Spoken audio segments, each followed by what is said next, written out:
on another video. That was my timer telling me I'm about to run out of time. All right.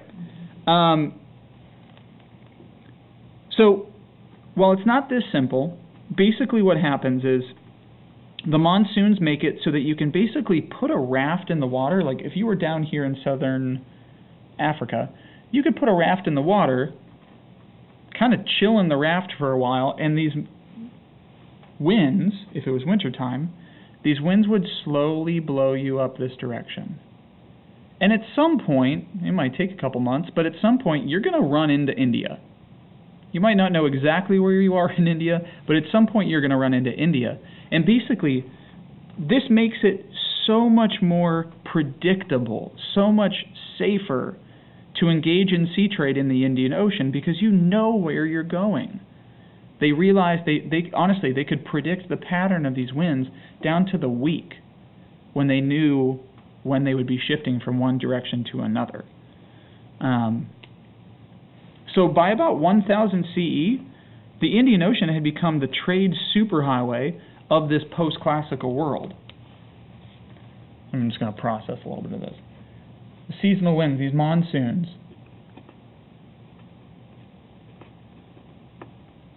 make trade so much more predictable.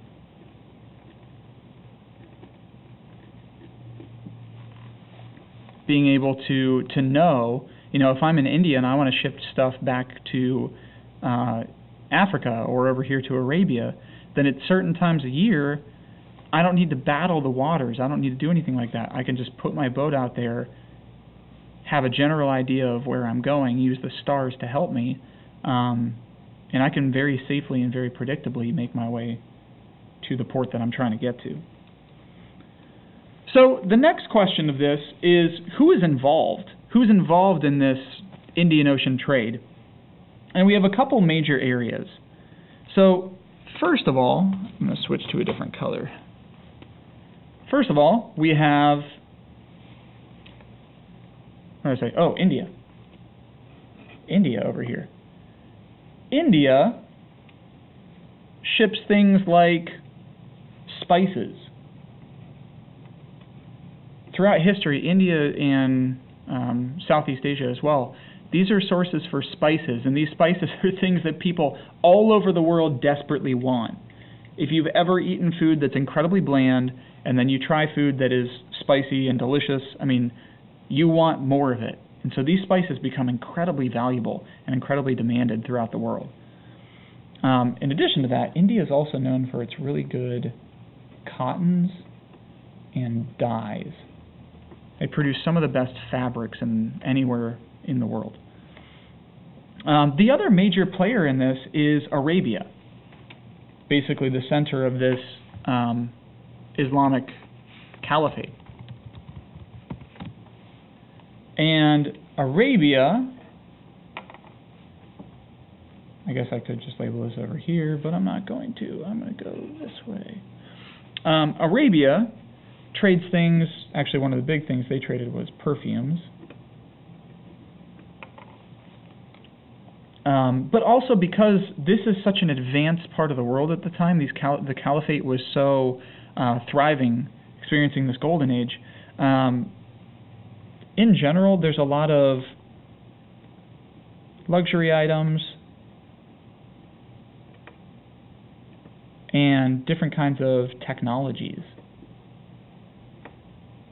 They come up with something called an astrolabe that helps them to navigate the seas in ways that people never could have before. So that was a really big deal. Additionally, in Africa, we have things like gold and ivory and iron, these raw materials being shipped, generally from the interior of Africa, but through these African trade routes, these goods would make their way over here to the East Coast, where they would then be shipped out to these different places around the Indian Ocean. So from these areas over here, we have like I said, things like gold, ivory, and iron. Not as exciting as perfumes, not as delicious as spices, but things that people demand, things that people want. And then lastly, over here in China. In China, as we're going to learn next week, China becomes one of the most advanced parts of the world at this time period, under the Song dynasty. And they're producing incredible things, porcelain. If you've ever heard your parents refer to the dishes as china, well, that's why. Gunpowder originated in China. Silks, we already know about that, but also like the printing press. An idea that originated in China as well. And basically, this leads to the last point here of like, because of this Indian Ocean trade, I mean, you're seeing that it's connecting all these different parts of the post-classical world, China, India, Arabia, the Caliphate, these new trade cities that are popping up down here in Africa. It leads to a great deal of diffusion throughout this entire classical world. So I'm going to add this down here. It leads to great deal of diffusion throughout this classical world. And one of the big parts of this is the creation of these things called the Swahili city-states. And that's what you're seeing over here in the east coast of Africa. These Swahili city-states, all right? Swahili city-states. These were trade cities that pop up only because these are places where people are wanting to stop, because it's kind of the end route for these Indian Ocean trade routes. These are places where people want to stop and gain access to this gold and ivory and iron that's coming from the interior of Africa and being traded out.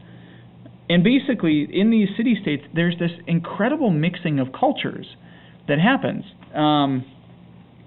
Actually, Swahili is a language that's common in East Africa, and it's a mixture of Arabic from Arabia. It's got aspects of Hindi, which is the language spoken in parts of India, as well as these Bantu languages that originally came from West Africa, but then made their way throughout the rest of the continent. And so these Swahili city-states are places where there is this, this great mixing of cultures from all around this post-classical world. It's an incredibly unique part of the world. Lastly, last point I want to make here is this. We said that one of the major players in this Indian Ocean trade are the Arabs, the people from this Islamic Caliphate. And these Arab merchants are engaging in trade from all around the post-classical world. And if there's anything that we know from history, it's that when trade expands, diffusion expands as well. And one of the things that tends to get diffused through trade is religion. So as the Indian Ocean trade routes expand, Islam begins to expand throughout this part of the world. And predominantly, it spreads here in Southeast Asia, and particularly in Indonesia.